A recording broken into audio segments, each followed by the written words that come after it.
Okay. Hi, I'm Marjie Metz. I'm so glad you're here. We're almost done. Almost done. Just hang in there. Okay. Everyone just do a deep breath. Deep inhale, deep exhale. Okay. What I'm going to do is I want you to, my handout is the one that has a lot of blank space. At the top it says takeaways from today. We'll start with that one. What I want you to do is I am just going to give you a few moments of just quiet. What I want you to do is think through today. What all have you learned? What else stood out to you? What felt highlighted for you today from all the presenters? I'm going to give you like a minute or two of just quiet and write down what are your key takeaways from today, from what you just heard. So go ahead and do that.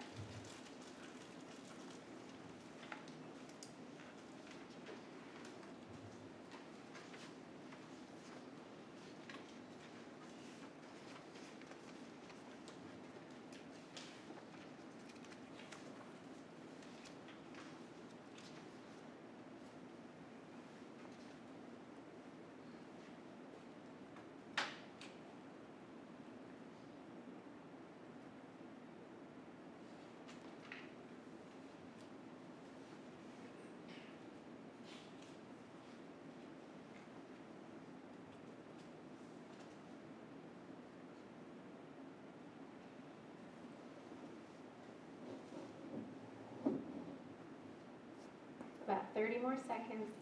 Wish I could give longer, but we're kind of tight.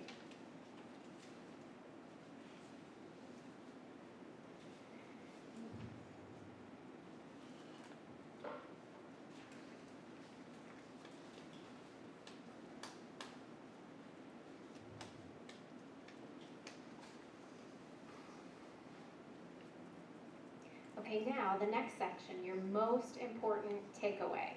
And this is for you personally. So yep, a lot of great information today. But for you, what is the one thing that you just felt like today just seemed more highlighted than anything else? Maybe it's something for you, maybe it's for a loved one. One thing, go ahead and write it there under most important takeaway.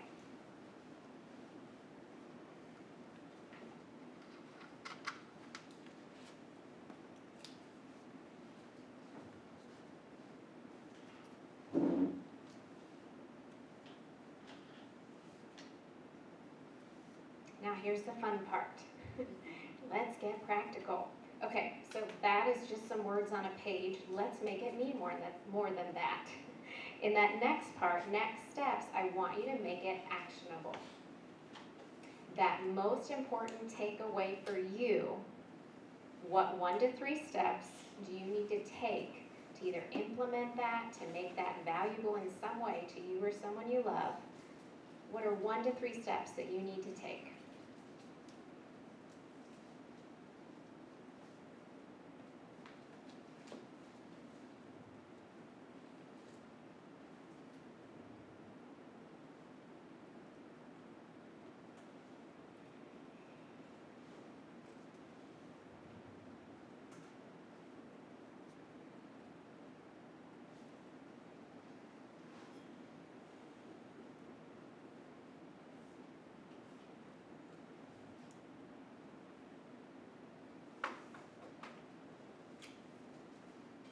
You guys are making me so proud.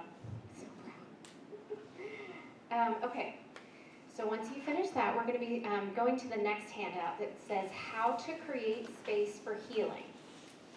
And it's going to be a little like speed sharing today, all right? So I want to get you guys out of here, but gosh, there's so much goodness here. I don't want to miss it. How to create space for healing. Okay. First, let me introduce myself. My name is Marjie Metz. I'm a health and life coach, a group fitness instructor, and I'm currently working on a nutrition certification because why not? Why not add something else, right? But what I want you to know from that is that I am passionate about helping people look and feel their best. And there are so many layers to it. It could be physically, mentally, emotionally, or spiritually. That's why I try to be very well-rounded in what I do. So that's why I'm here today, is that's what I'm passionate about. So You might be thinking, why? Why does it matter to heal? Well, based on what you've heard today, you're learning some of that, right? And why does that matter for you? So that's what I want you to see today, is because it matters. It matters to you. It matters to your relationships.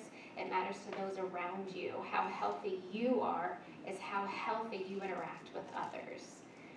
And, your woundings can either define you, or they can prompt you and help you to create a new and improved version of you.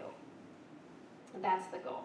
So here are 2 factors that I believe that will help you facilitate healing. Number 1, be available. That's that first space, be available. And I was praying about this, and I was like, Lord, what's going to make this point? What's going to communicate this from your word? Because I feel like all truth goes back to his truth, right? So what is that? And I feel like the story of the woman at the well came to mind. And I was like, okay, Lord, why? What's the connection there? And what I want you to realize is that Jesus asked the woman at the well for a drink. She could have, like many of us, said, dude, I'm busy, and gone about her business, right? Like she could have just moved on about her day because she was just doing normal things. She had to go and get water. That was a normal everyday task. She had no idea that one conversation with a strange man asking for a drink was going to change her life and the whole town. She had no idea. But she paused, she engaged, and her life changed. That's what the point is, okay? Be available. There are opportunities that will come up as you're just going about your normal day to day. And you can have a woman at the well experience, or a man at the well experience. So she made time to talk with Jesus. So be available and be open for opportunities. Now, to help you be available, you need to, and this is the first point under there, is create margin. So many times, we're so busy, we just keep running, literally running to the next thing. And there are just so many opportunities we miss just by moving too quickly through life. And sometimes, here's a little awareness for some of you, sometimes we can use a busy schedule to crowd out things that we don't want to deal with. Ooh, right? Yep. Okay. Also, the next point is that you need to let go of control. No pointing fingers. They need to own it. They'll get there. Sometimes we can use a busy schedule as a way to try and control the situation. But what if God has so much more for you? What if you didn't crowd him out? What if you weren't too busy to even hear an invitation from him? So learn to let go of control and be open for what God has for you. Okay, so now let's make it personal. Again, this is that coach side of me. I just like to make it personal and practical. So what do you need to do to allow for this? How do you need to create margin? How do you need to be more available? What step can you take to try and be more available for conversations with Jesus?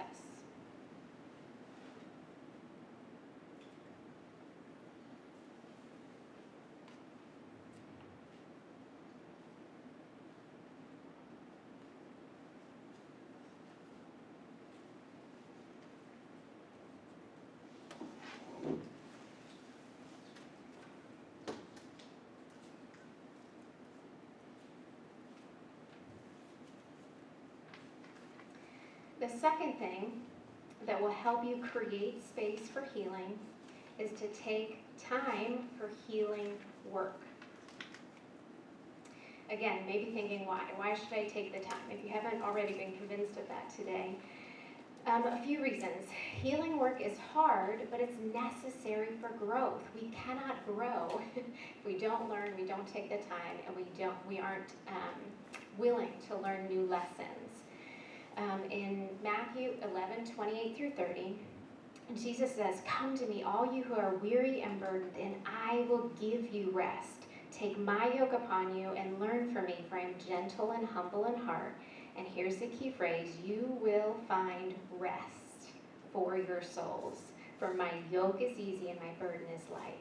When we bring our burdens to him, when we take the time to pause and consider and meditate and just, as Doug was talking about, being in our own thoughts, being present within ourselves, when we bring those things to him, he gives us rest and he makes our burdens light. If we'll release them. We like to hold them and make ourselves heavier, right? If we'll bring them to him and release them to him, he will make our burden light. And we will find rest. This is how we grow. And we have to recognize that we can't change on our own. We have to bring it to him. The other thing is, here's your next, blanks to fill in. You might not like this statement, but here it is anyway. Hard circumstances cause us to be aware of things we would rather ignore or forget. Oof. Okay, again, I was like, Lord, what can make this point? Luke 8:22-25. This one just really struck me one day. I was reading it, and it's one day Jesus said to his disciples, let us go over to the other side of the lake. So they got into the boat, and they set out. As they sailed, he fell asleep. I'd be like, dude, what are you doing over there? But he fell asleep. A squall came down on the lake so that the boat was being swamped, and they were in great danger. The disciples went and woke him up, saying, Master, Master, we're going to drown. That would be me. We're going to drown. It's going down. He got up and rebuked the wind and the raging waters, and the storm subsided, and all was calm. Where is your faith? He asked the disciples. In fear and amazement, they asked one another, who is this? He commands even the winds and the water, and they obey him. Here's what I want you to realize. This is what the Lord highlighted for me. At the very beginning, it says, Jesus says to his disciples, let us go to the other side. He led them into that storm. But he knew they were going to make it. Okay? That's what that statement is saying. Hard circumstances, they make us aware of things. Jesus had more for them. Their safety wasn't the best teacher. What was the best teacher? The storm. It's not fun. It's not easy. We don't prefer it. But he had more for them in the storm, in the hard. That's where we can learn so much more. He has more for us through the hard circumstances. I didn't choose my parents. That wasn't a choice I got to make. Having an angry, depressed, explosive father, and a mom who was emotionally unavailable and preferred appearances rather than authentic relationships was not fun. Would not have chosen that, right? But God, by God's grace, he used that because I kept bringing my pain to him. Each time it would get tapped and I'd be a basket case, I would bring it and say, all right, Lord, what do you have to say about this? This is what this is making me feel like. Here's what they made me feel like. What do you say? And I would give him that opportunity to speak into it. And because of that, I do the work that I do. He gave me a heart of compassion for those who are hurting because of what I walked through. I wouldn't choose it, but goodness, God has used it in big ways. It's in the hard circumstances that we get to experience more of him. Okay, the next point, healing work increases your capacity for others. And I have a visual, but you're going to have to visualize it because I didn't bring it with me. 2 cans, just imagine 2 cans. One has lots of holes, like kind of drilled into it, all right? Both of them do. So 2 cans, both of them have lots of holes drilled in them. We are the cans. The holes represent the wounds that we've experienced, okay? If you take sand or water and pour it in, what's going to happen? Shooting out, right? Now we're going to take one of those cans and we're going to put duct tape on those holes. Okay, just doing some patchwork, fixing it a little bit. Then if you take water or sand and pour it in, what's going to happen to the one with the tape? It'll stay in. The tape represents the healing work. Taking the time, going to a therapist, doing the grief counseling, talking with a safe friend, whatever those things are that help you take the time to heal, you get more capacity. And when that's full, you now have something to pour into others. Okay? So for you, find the things that, can nourish your soul.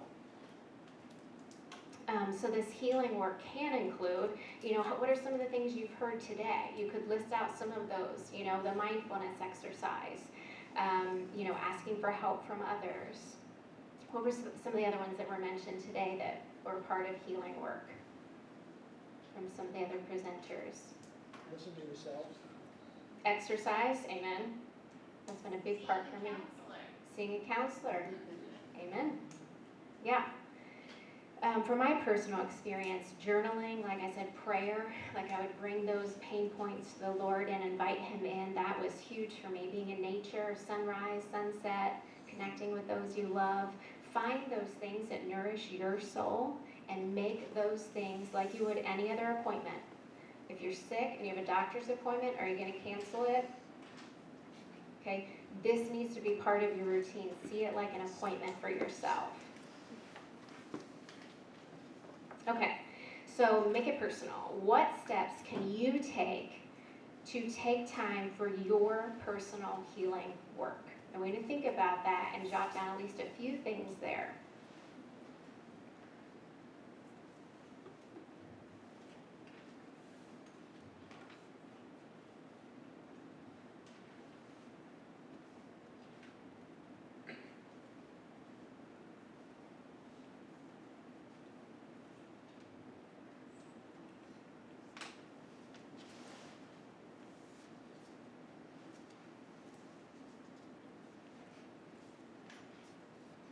By being available and taking time for healing work, you are allowing God the time and space to do what only He can do. How much more does God have for you if only you would take the time? Thank you for showing up here today. If you are interested, I do have a book that shares kind of like my journey of healing. And just the layers to it, physically, mentally, emotionally, and spiritually. So I'll be over there if anybody wants to chat about that afterwards. And then, is someone fielding questions, or is that me? I don't know. We're going to do questions. It's Erica and Kara and Doug. If you have any questions for these guys while we're here, raise your hand. I fill out this, but I missed number 2. If you would just repeat it. What's the first part? What does this start with? After making it personal, take time to Healing work. thank you. So You're welcome.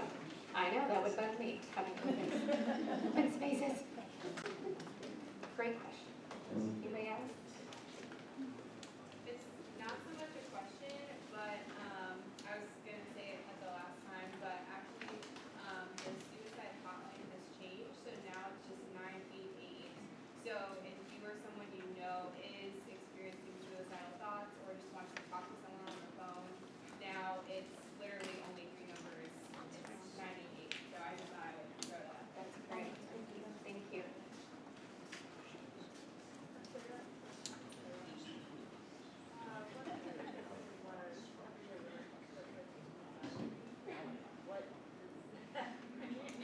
Yeah, that's a good question. So she's asking how do we form a relationship with things that else do.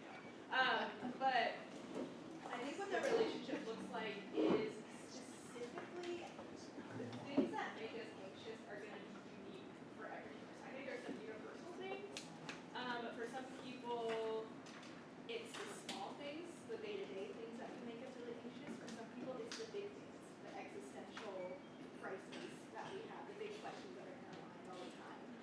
And so I think forming an anxiety with it is important in understanding what our anxiety looks like to us. Like, what are my biggest symptoms when I'm nervous? Do my hands start shaking? Do I start sweating? And that might be different for somebody else. Somebody else has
really like the concept of like practicing, like carving out time to ask yourself questions. Yep. I think my thing that I'll just be vulnerable, like I want to be alone with myself, but Yep. I'm at a stage in my life where I just know there's a lot of pain. Yep.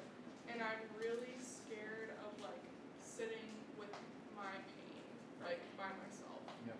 And I think in that sense I'll avoid carving out that time and asking myself those questions because I'm just scared of like drowning in that pain if I actually sit and take the time to like be with it and like sit with it. Right. And so like, which is weird because I also an athlete and so I'm used to like being in pain and like pushing through it, but this just feels Scarier. super different and scarier to me, and so I Yeah. wasn't sure if you had any thoughts about that. Yeah, I mean, you only have that in common with, I think, maybe 99% of the world's population. That's why Netflix and all those things do so well. They're so fun, but most of it's just drowning out the noise. So much like when we have physical challenges, you think about therapists, physical therapists, and people being there as you learn to walk again. They're there to support you, and like you can only go 10 steps today, but eventually you'll get there. So if you're in that space right now, I'd recommend finding that sort of support so that you can get stronger. So eventually you'll feel competent and capable to do it on your own. So I just get some help. Yeah, makes sense. Well, thank you all for coming. Hope it was helpful for you. Thanks, Michelle and Randy.